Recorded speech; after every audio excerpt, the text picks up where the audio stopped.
Syria has a long and rich history of shadow puppetry, but modern technology and 7 years of war has seen the art form suffer from serious decline. The UN's cultural body has warned. Last week, the ancient form of storytelling was added to UNESCO, its list of cultural activities in urgent need of saving, and no one was more pleased by the move than Shadi el-Halak, the only shadow puppeteer left in Damascus. He hopes that international recognition from the UN will revive the art. When they ran to congratulate me, it was like a daydream, the YEAROLD puppeteer told the AFP news agency. There is no one in Syria who masters the art except me. Shadow puppetry, also known as shadow play, grew in popularity across the Middle East, particularly Turkey, Egypt, and Syria, during the Ottoman era, for centuries.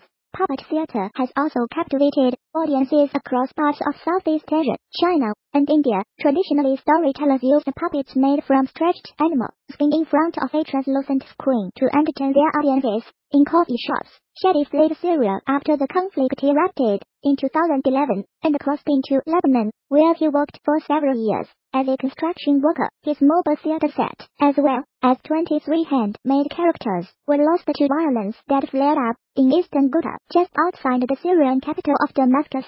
Reuters reports, Shadi works with two traditional characters, the naive Caracos, and his clever pilot was to tell the story of unscrupulous traders based in the old city of Damascus. He controls the puppets on sticks pressed against the screen, with a light behind so that their shadows are projected for the audience to see. According to UNESCO, shadow plays offer humorous social criticism through satirical narratives involving the two main characters, but many of the shows would also feature female characters and talking animals. UNESCO officials first noticed Shadi performing his art for Syria and refugee children in Lebanon. Now, he is back in Damascus and performing for groups of children and adults. My audience are old and young, from 3 years old to old men, in coffee shops, he told AFP. Even before the war in Syria, the art was in decline with only a handful of performers across the country. Shadi will soon begin teaching a group of Syrians who want to become puppeteers. A Syrian cultural official told Reuters, I can imagine how happy people will be to see this art survive and not disappear because it is part of our heritage and our culture, he said.